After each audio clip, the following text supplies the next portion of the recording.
The conversations had been going on for months before I realized they were real. Every evening when I came home from the fire station, I'd hear my 6-year-old son Tyler chattering away in his bedroom, talking to someone he called Mr. Henry. I assumed it was just an imaginary friend helping him cope with his mother leaving us. I had no idea there was actually an elderly man on the other side of that window, listening to every word. Before we dive into this incredible story, I'd love to know, what's the most unexpected friendship that changed your life? Drop it in the comments below. Be sure to subscribe for more amazing stories every day. Now, let's go back to the day I discovered the truth. The alarm clock buzzed at 5:30 a.m., just like it had every morning for the past 8 months since Janice walked out on us. I rolled out of bed, my body aching from yesterday's 3-alarm fire, and padded down the hall to check on Tyler.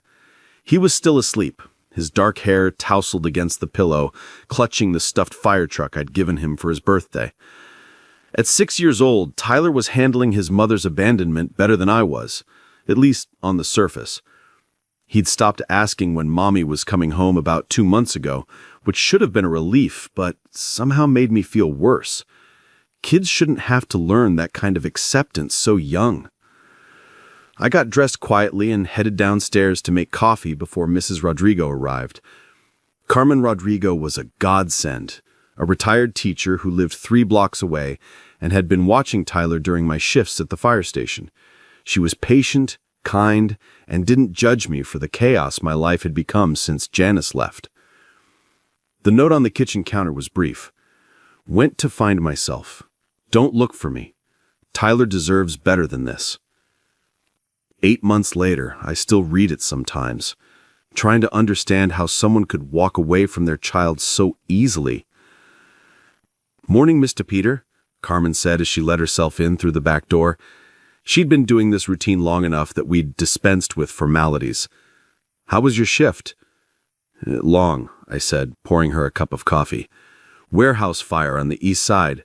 Took us 6 hours to get it under control." Carmen nodded sympathetically.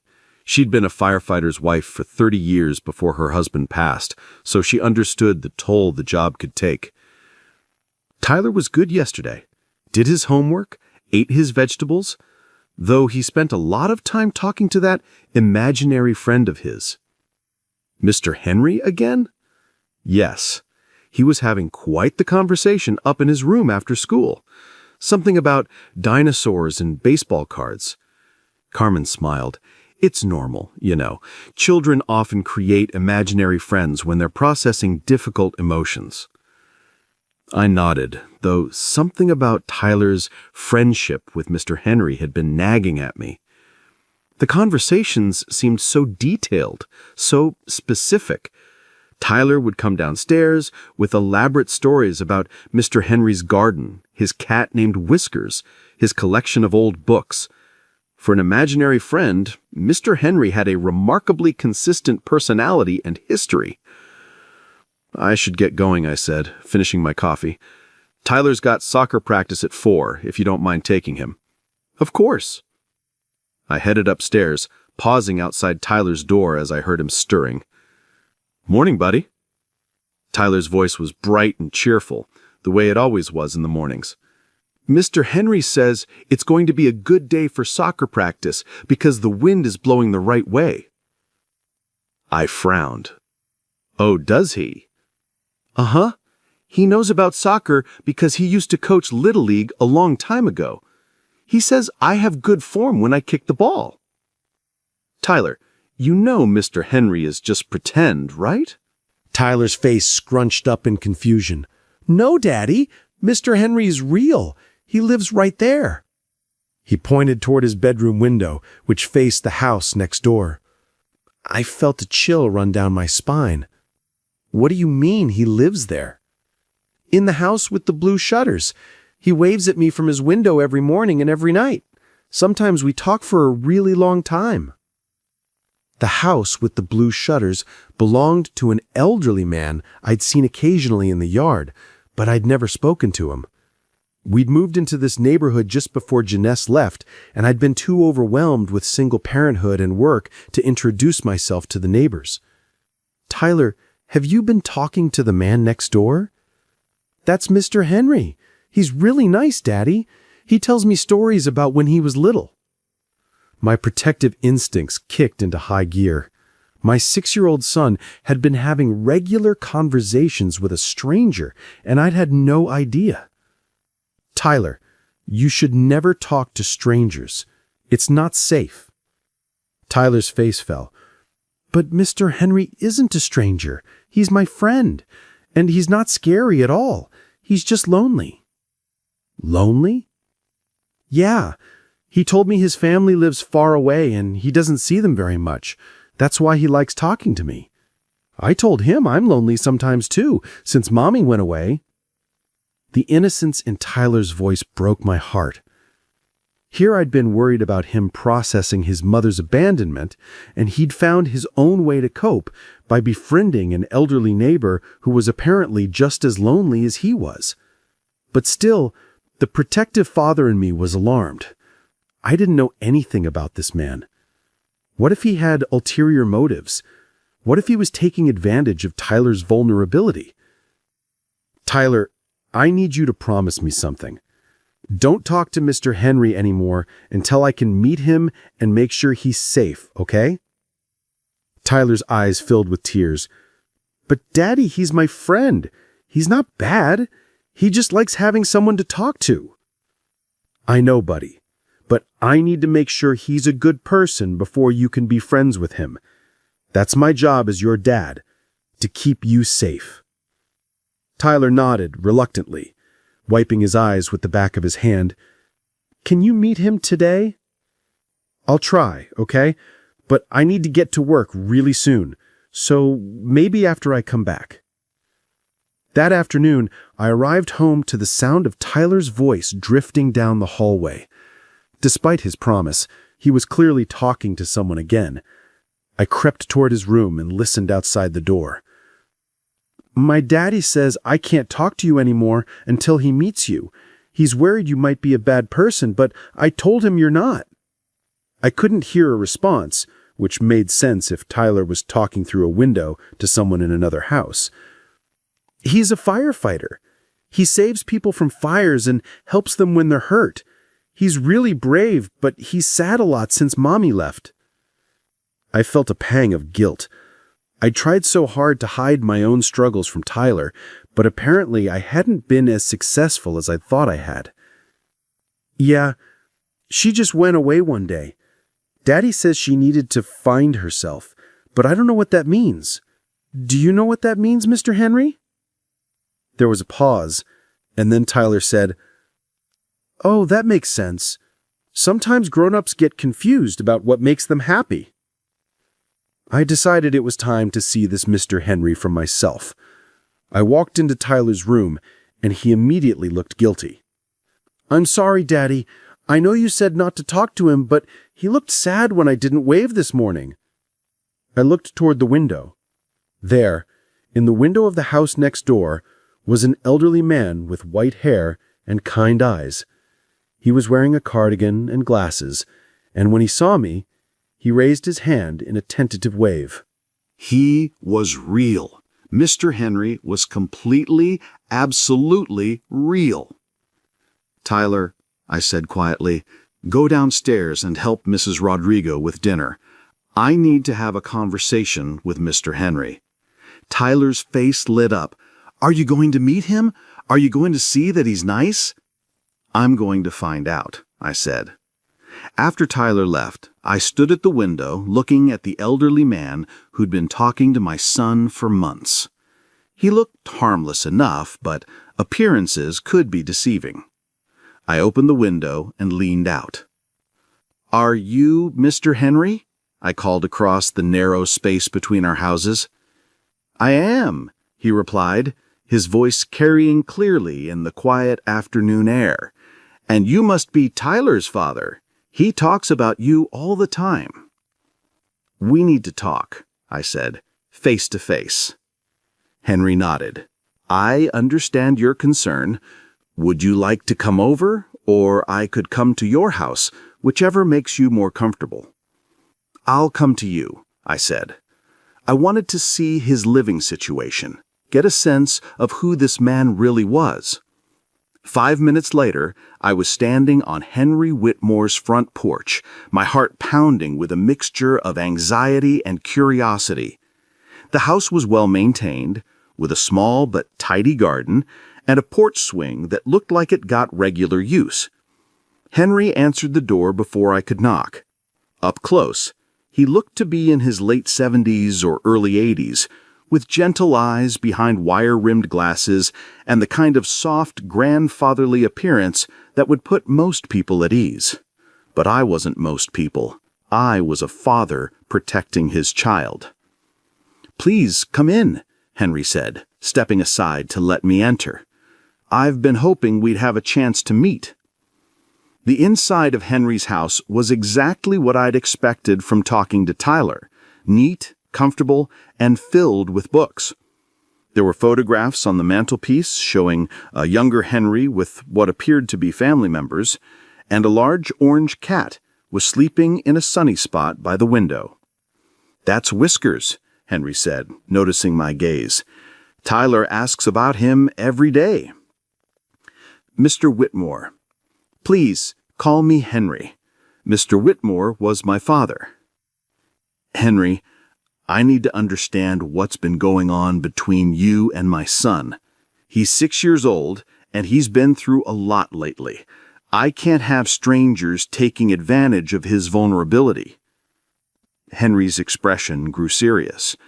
"I completely understand your concern, and I want to assure you that I would never do anything to harm Tyler. Our friendship began quite by accident." He gestured for me to sit down on a comfortable-looking sofa, and I reluctantly accepted. "About 4 months ago, I was reading by my bedroom window when I heard a child crying. I looked out and saw Tyler sitting by his window, tears streaming down his face. He looked so small and sad that my heart just broke for him." I remembered that day. Tyler had been asking about his mother, and I'd tried to explain why she had left in terms a 6-year-old could understand. Apparently, I hadn't done a very good job. I didn't approach him, but the next day he was there again, and he waved at me. So I waved back. It seemed harmless enough. And it escalated from there? Gradually, yes. He started talking to me through the windows. At first, it was just simple things. He'd tell me about his day at school or ask about Whiskers. But over time, he began sharing more personal things. His fears, his confusion about his mother leaving, and his worry about you. His worry about me? Henry's expression was gentle but concerned. "Tyler is very perceptive for his age. He knows you're struggling, and he worries about you being sad and tired all the time. He asked me once if daddies ever leave like mommies do." The words hit me like a punch to the gut. I'd been so focused on helping Tyler cope with his mother's abandonment that I hadn't realized he was also worried about losing me. "What did you tell him?" "I told him that good daddies never leave their children, and that you were a very good daddy who loved him more than anything in the world. I told him that sometimes grown-ups go through difficult times, but that doesn't mean they stop loving their children." I felt tears prick at my eyes. This stranger had given my son reassurance that I hadn't even known he needed. "Henry, I appreciate that you've been kind to Tyler, but I'm sure you can understand why I'm concerned. I don't know anything about you, and Tyler is all I have left." "Of course," Henry said immediately. "I should have tried to contact you months ago, but I wasn't sure how to approach the situation. I didn't want to get Tyler in trouble, and I wasn't sure you'd understand." "Understand what?" Henry was quiet for a moment, looking out the window toward my house.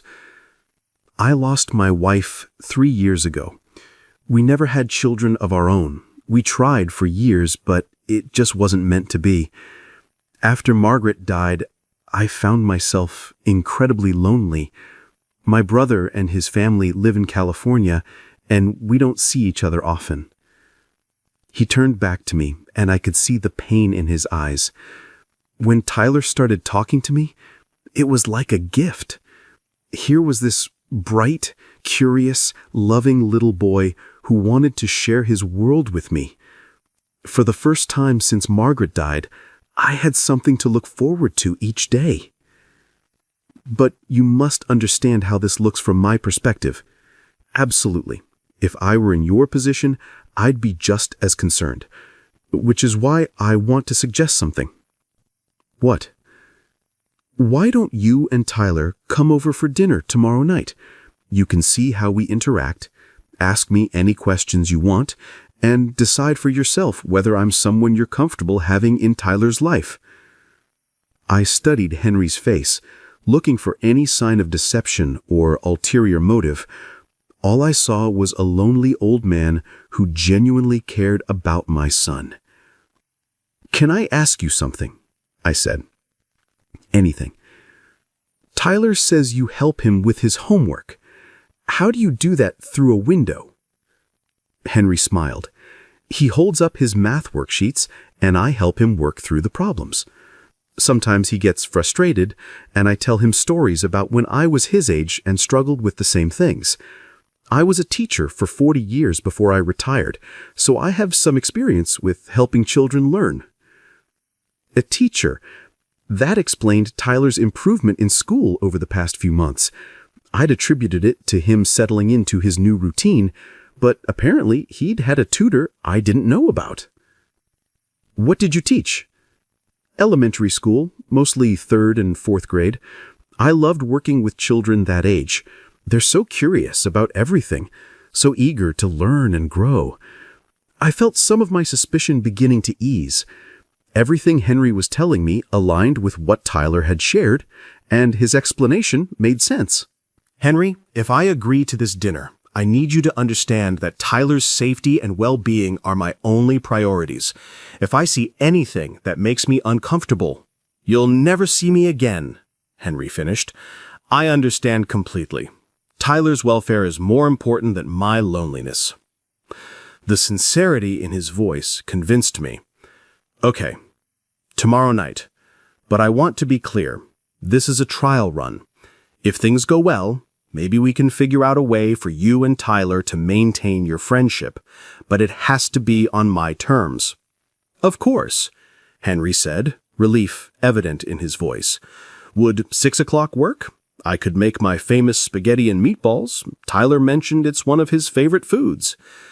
"He told you that?" "He tells me a lot of things. He's quite the chatterbox once he gets comfortable." Henry's eyes twinkled with genuine affection. "Did you know he talks all the time about you being a firefighter? He's very proud of you." I felt a warmth spread through my chest. Despite everything we'd been through, Tyler still looked up to me. "He's a good kid."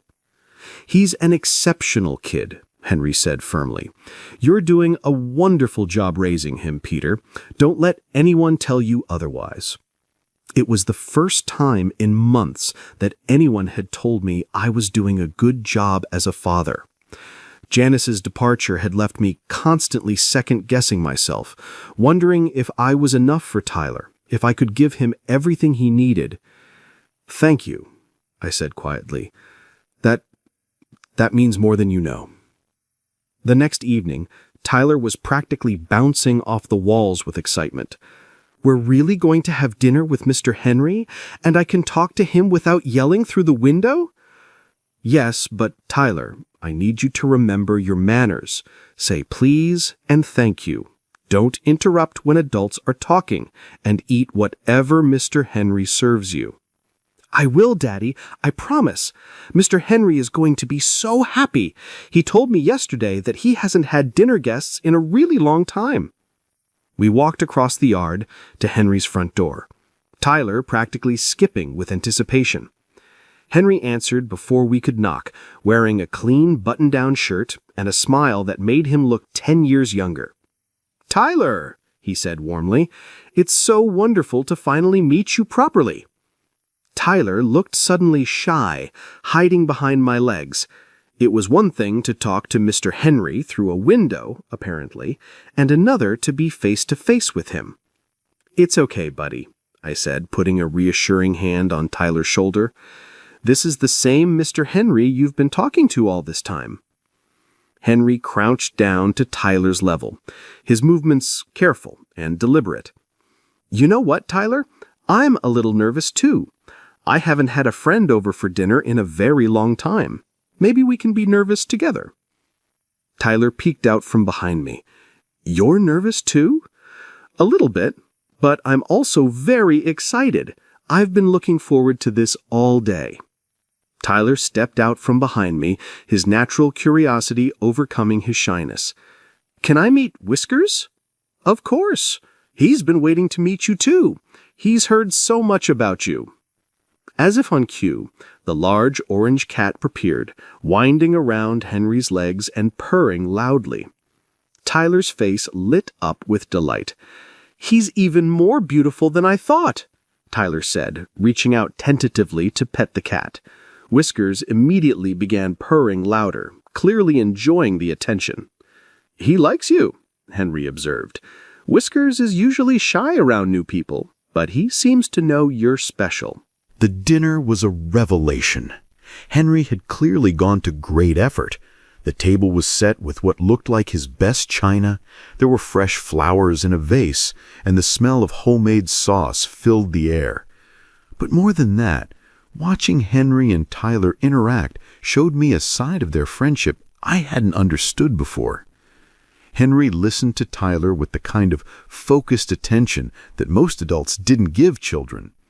When Tyler told a rambling story about something that had happened at school, Henry asked follow-up questions and responded as if Tyler's words were the most important thing he'd ever heard. "Mr. Henry," Tyler said between bites of spaghetti, "tell Daddy about the time you caught the really big fish." Henry's eyes twinkled. "Oh, you want me to tell the fish story? Are you sure your daddy wants to hear about my fishing adventures?" "Yes, it's a really good story, Daddy. Mr. Henry used to go fishing with his dad when he was little, just like we do sometimes." As Henry launched into a tale about a fishing trip from his childhood, I found myself relaxing for the first time in months. There was something deeply comforting about sitting around a dinner table, listening to stories, watching my son laugh and engage with someone who clearly cared about him. "Tyler tells me you take him fishing at Miller's Pond. That's where my father used to take me when I was about Tyler's age. It's a wonderful spot for children. The fish are plentiful, and it's safe. Tyler loves it, though he's more interested in feeding the ducks than actually catching fish." "The ducks are the best part," Tyler protested, making both Henry and me laugh. After dinner, Henry showed us around his house. It was clear he'd lived there for many years. There were photographs spanning decades, bookshelves filled with well-worn volumes, and the kind of accumulated memories that come from a life well lived.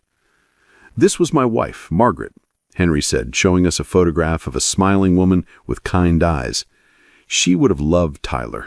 She always wanted children of her own." "What happened to her?" Tyler asked with the blunt curiosity of a 6-year-old. "She got very sick," Henry said gently. "But before she died, she made me promise to keep living, to keep finding joy in the world. Meeting you has helped me keep that promise." Tyler considered this seriously. "My mommy left because she was sad, but she didn't die. She just went away. Daddy says sometimes people need to find themselves." Henry looked at me over Tyler's head, and I saw understanding and compassion in his eyes. "That must be very confusing for you," he said to Tyler. "Yeah, but Daddy says it's not my fault.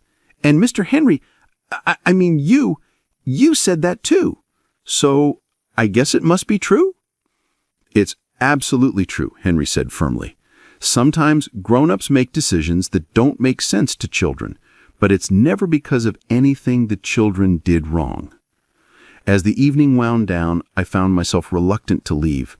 Henry had created a warm, welcoming space where Tyler could be himself, where he could ask questions and share his thoughts without judgment.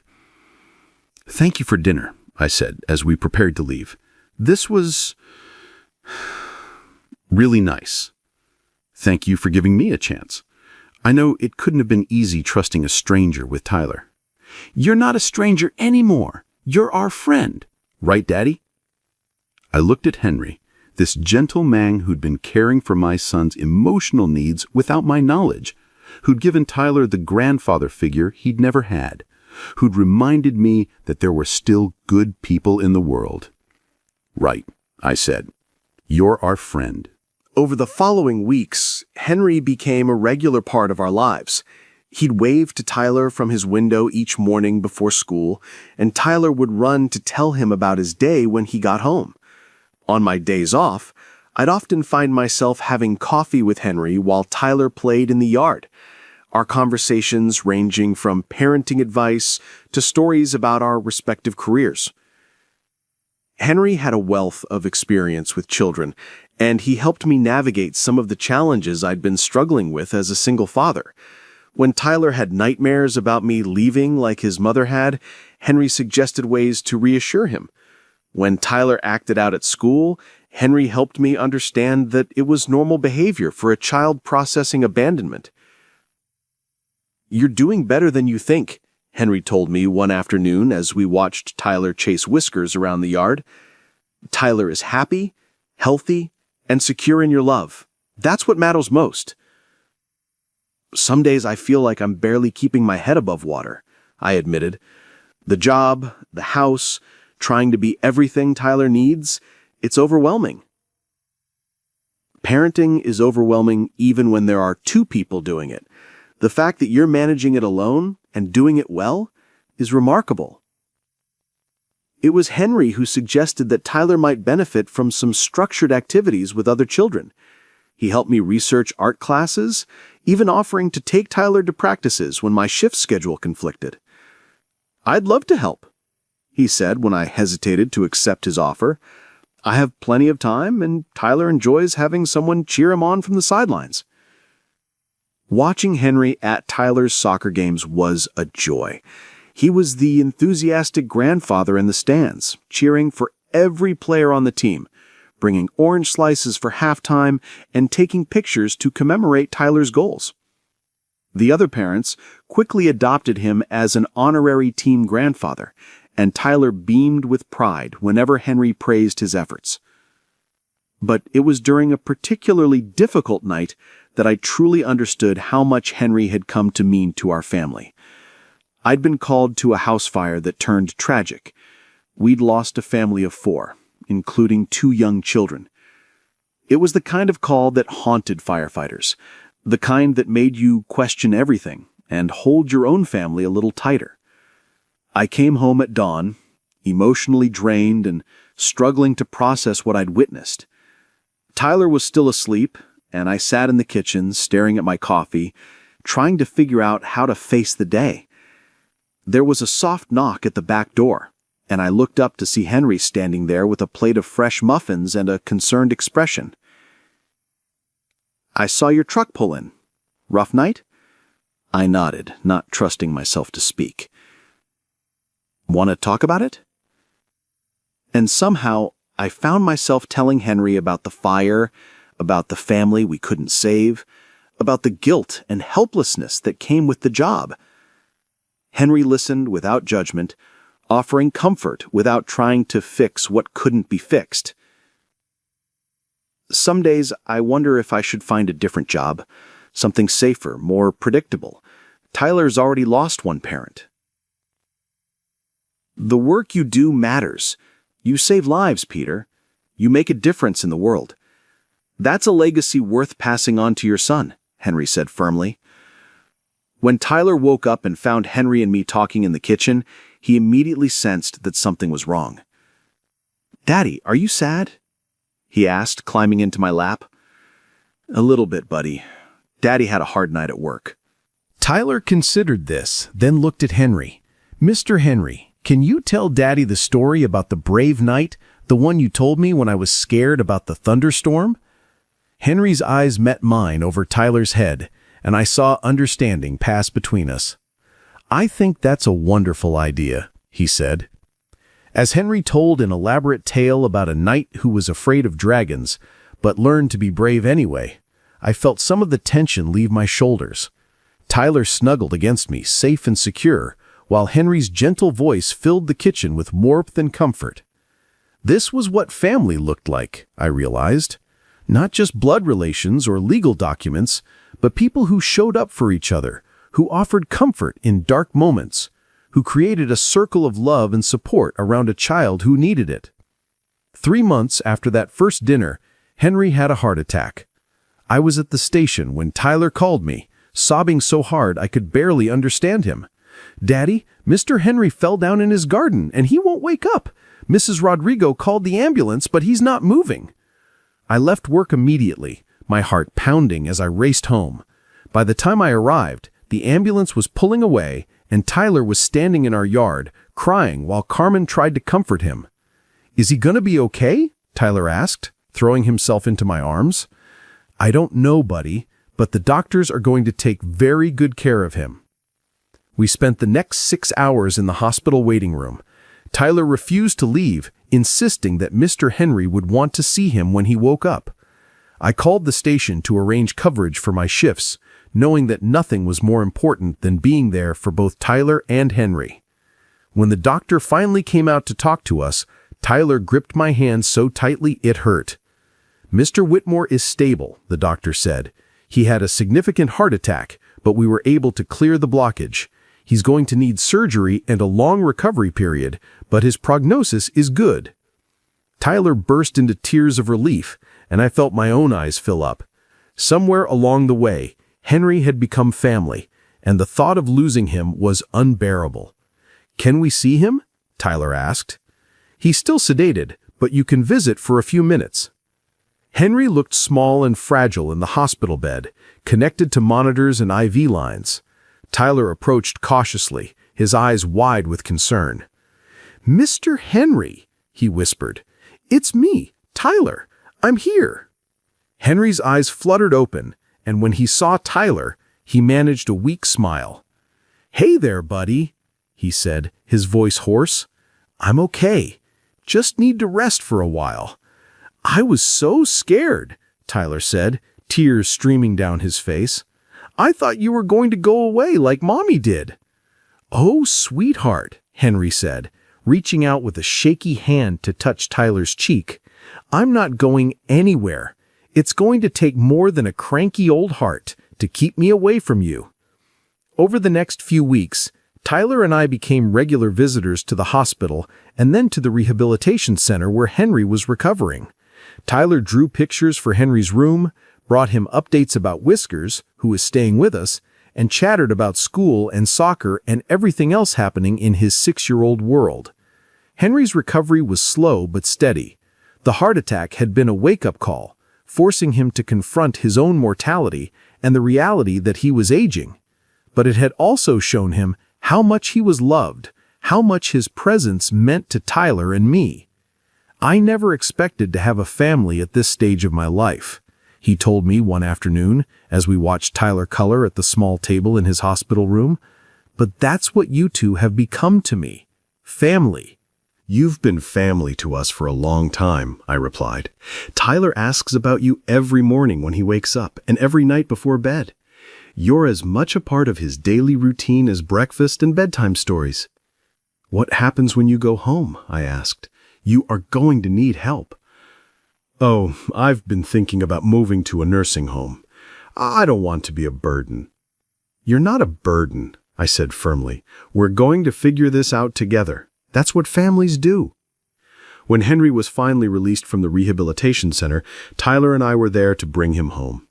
We'd spent the previous week preparing, stocking his refrigerator, arranging for a home health aide, and making sure he had everything he needed for his recovery. But more than that, we'd established a new routine. I would check on Henry every morning before my shift, Tyler would visit him after school, and we'd have dinner together several times a week. On my days off, Henry and I would work in his garden while Tyler played, creating the kind of multi-generational family dynamic that Tyler had been missing. "You know," Henry said one evening as we sat on his porch watching Tyler chase fireflies in the yard, "I used to think my life was winding down. After Margaret died, I felt like I was just marking time until it was my turn to go. And now? Now I feel like I have a purpose again. Tyler needs a grandfather figure, and you need support. I may not be able to give you much, but I can give you my time, my attention, and my love. Henry, you've given us so much already. You've given Tyler stability and confidence. You've given me perspective and friendship." 6 months later, I was sitting in the same spot on Henry's porch, but this time I wasn't alone. Tyler was curled up between Henry and me, fast asleep after a long day of fishing and playing in the yard. Henry was reading quietly, occasionally reaching over to smooth Tyler's hair. "Peter," Henry said softly, not wanting to wake Tyler, "I want you to know something." "What's that?" "These past months, being part of your family, watching Tyler grow and helping you navigate single parenthood, it's been the greatest gift of my life. I know I'm not Tyler's biological grandfather, but I love him as if he were my own grandson. And he loves you the same way." "Henry," I said quietly. He looked at me expectantly. "When Janice left, I felt like I'd failed as a husband, and I was terrified I'd fail as a father too. I was drowning in self-doubt, working too much, and probably not giving Tyler the emotional support he needed. You didn't just become Tyler's friend, you became mine too. You showed me that I was doing better than I thought, and you helped me become the father Tyler deserved." Henry's eyes grew misty. "You were already that father, Peter. You just needed someone to remind you." Tyler stirred in his sleep, mumbling something about fishing and Mr. Henry's cat. We both smiled, and Henry gently adjusted the blanket around Tyler's shoulders. A year later, Tyler's 8th birthday party was held in Henry's backyard. The guest list included Tyler's soccer teammates, a few kids from school, Carmen Rodrigo and her family, some of my fellow firefighters, and Henry's nephew who had flown in from California after reconnecting with his uncle. I watched Tyler blow out his candles, surrounded by people who loved him, and marveled at how much our lives had changed. The shy, confused little boy who used to talk to an imaginary friend had grown into a confident, happy child who knew he was cherished by an extended family that had formed in the most unexpected way. "Make a wish, buddy," I called out as Tyler prepared to blow out the candles. Tyler closed his eyes tight, made his wish, and blew out all 8 candles in one breath. The crowd cheered, and Henry ruffled Tyler's hair with obvious pride. Later, as we were cleaning up, Tyler pulled me aside. "Daddy, can I tell you what I wished for?" "You know, if you tell me, it might not come true." Tyler grinned. "It already came true. I wished that Mr. Henry would always be part of our family, and he already is." I felt my throat tighten with emotion. "That's a pretty good wish, buddy." "The best part is, I didn't even need to use magic," Tyler said with the wisdom of an 8-year-old.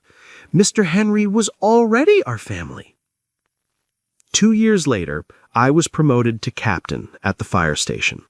The ceremony was held on a Saturday afternoon, and as I stood at the podium looking out at the crowd, I saw my family in the front row. Tyler, now 10 years old and beaming with pride, and Henry, now 82, but still sharp and engaged. In my acceptance speech, I talked about service, leadership, and the importance of community. But what I was really thinking about was how much my definition of family had expanded since that day I discovered Tyler's imaginary friend was real.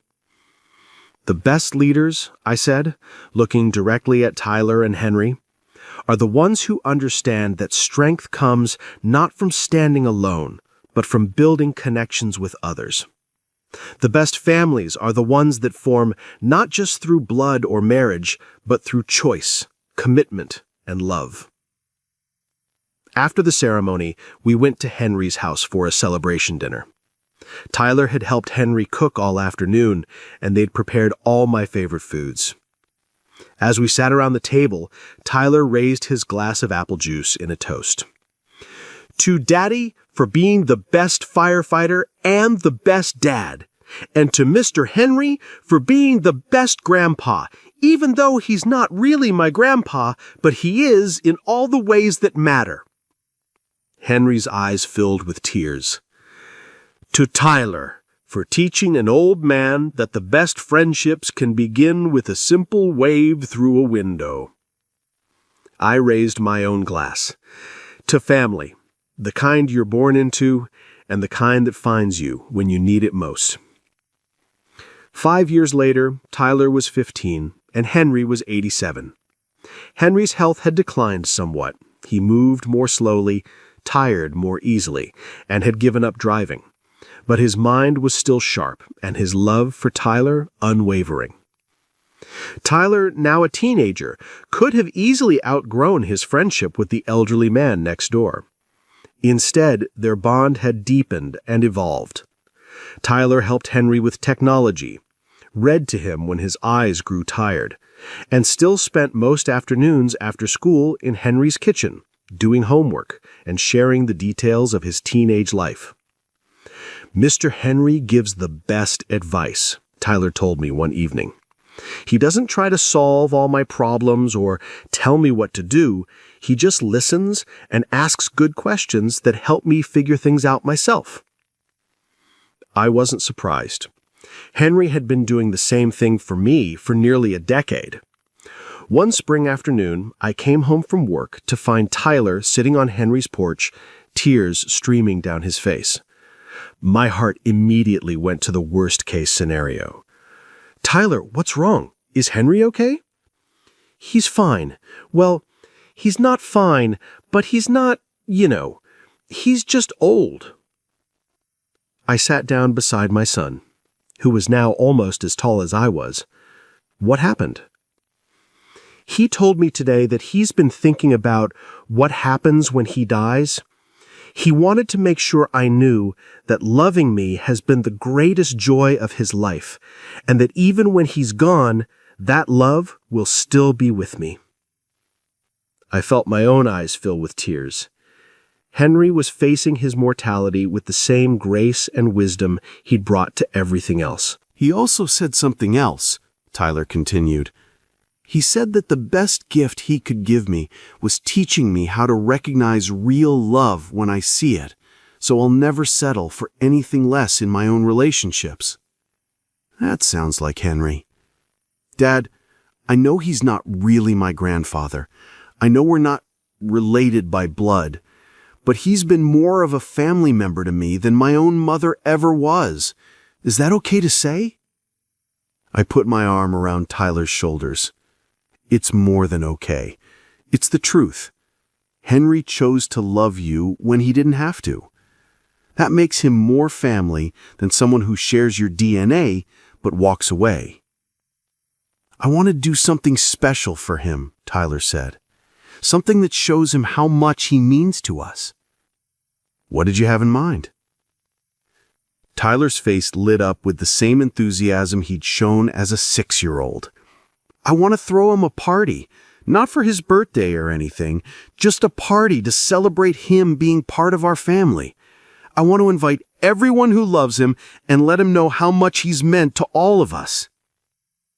The party was held on a beautiful Saturday in May, in Henry's backyard, under the oak tree where Tyler used to chase Whiskers as a little boy. We invited everyone who had become part of our extended family over the years. But the most special guest was Mrs. Patty, Henry's former teaching colleague, who brought a scrapbook filled with letters from students Henry had taught over his 40-year career. As she read some of the letters aloud, it became clear that Henry's gift for connecting with children and making them feel valued had touched hundreds of lives long before he had ever met Tyler. Mr. Whitmore believed in me when I didn't believe in myself. He saw potential in a shy, awkward kid that no one else noticed. I became a teacher because of him, and I try to give my students the same gift he gave me. Tyler listened to letter after letter, his eyes shining with pride. I always knew Mr. Henry was special, but I didn't know he'd been helping kids for his whole life, he said to me quietly. When it was Tyler's turn to speak, he stood up with the confidence of a young man who had been loved unconditionally for nearly a decade. "Mr. Henry," he began, his voice steady despite the emotion in his eyes. "When I was 6 years old, I was sad and confused and scared. My mom had left, my dad was working all the time, and I felt really alone. Then one day, I saw you in your window, and you waved at me. That wave changed my whole life." Henry was crying openly now, as were most of the guests. "You taught me that family is about who shows up for you, who listens to you, who believes in you even when you don't believe in yourself. You've been my grandfather in every way that matters." He paused, pulling out a small wrapped box. "I have something for you. It's not much, but I wanted you to have something that shows how I feel about you." Henry opened the box with shaking hands. Inside was a simple silver keychain with an engraved message. "To the best grandpa a boy could ask for. Love, Tyler." "It's perfect," Henry whispered, clutching the keychain to his chest. "It's absolutely perfect." Henry lived for 3 more years, long enough to see Tyler graduate from high school and start college. He was there for every milestone: Tyler's first job, his first heartbreak, his acceptance to the state university where he planned to study education, inspired by Henry's example. When Henry passed away peacefully in his sleep at the age of 90, Tyler and I were devastated, but also grateful. We'd had 13 years with him, 13 years of love, laughter, wisdom. At Henry's funeral, the church was packed with people whose lives he'd touched: former students, fellow teachers, neighbors, and the extended family that Tyler and I had become. Tyler, now 18 and preparing for college, gave one of the eulogies. "Mr. Henry used to tell me that the best friendships begin with a simple act of kindness," Tyler said, his voice carrying clearly through the church. He looked out at the crowd, his eyes finding mine in the front row. "Mr. Henry taught me that love multiplies when you share it, that family is about choice as much as chance, and that sometimes the most important people in your life are the ones you never expected to meet." Tyler paused, his voice breaking slightly. "He also taught me that when someone shows you unconditional love, you have a responsibility to pass it on. So that's what I'm going to do. I'm going to be a teacher, like Mr. Henry was, and I'm going to look for the lonely kids, the ones who need someone to believe in them. I'm going to wave back when they wave at me." After the funeral, Tyler and I went to Henry's house one last time. His nephew had inherited the property, but he'd given us permission to collect some personal items that Henry had wanted us to have. Tyler went straight to Henry's bedroom window, the same window where their friendship had begun 13 years earlier. He stood there for a long moment, looking across at his own childhood bedroom window. "You know what's funny? I can't remember exactly what I was crying about that first day when Mr. Henry saw me, but I remember how it felt when he waved back, like someone cared, like I wasn't alone anymore. That's the gift Henry gave you, the knowledge that you're worth caring about. He gave us both that gift, and now we get to give it to other people. As we walked through Henry's house, collecting the books he'd wanted Tyler to have, the photo albums full of memories we'd made together, and the small mementos that told the story of our unlikely family, I thought about the journey that had brought us to this moment. It had started with a lonely little boy talking to what his father thought was an imaginary friend. It had grown into a friendship that bridged generations, healed old wounds, and created a family bound not by blood, but by choice and love. Tyler was right. We did have a responsibility to pass on what Henry had given us. The knowledge that kindness matters, that connection heals, that family can be found in the most unexpected places. As we locked Henry's door for the last time, Tyler turned to me with a smile that reminded me of the 6-year-old who used to chatter excitedly about his friend, Mr. Henry. "Dad, do you think Mr. Henry knew? Do you think he knew that waving back at a sad little kid would turn into all this?" I thought about Henry's wisdom, his patience, his ability to see potential where others saw problems. I think Henry knew exactly what he was doing. I think he saw a little boy who needed a friend, and he decided to be that friend, no matter what it led to. "And it led to everything," Tyler said softly. "It led to everything," I agreed. An absolutely beautiful story about unexpected friendship, chosen family, and how one act of kindness can change multiple generations. What's the most unexpected friendship that changed your life? Share your stories in the comments below. If this story of Tyler, Peter, and Mr. Henry touched your heart and reminded you of the power of human connection, please hit that like button and subscribe for more incredible stories about the bonds that heal our hearts. Don't forget to click the notification bell so you never miss an upload. Thanks for watching, and we'll see you in the next one.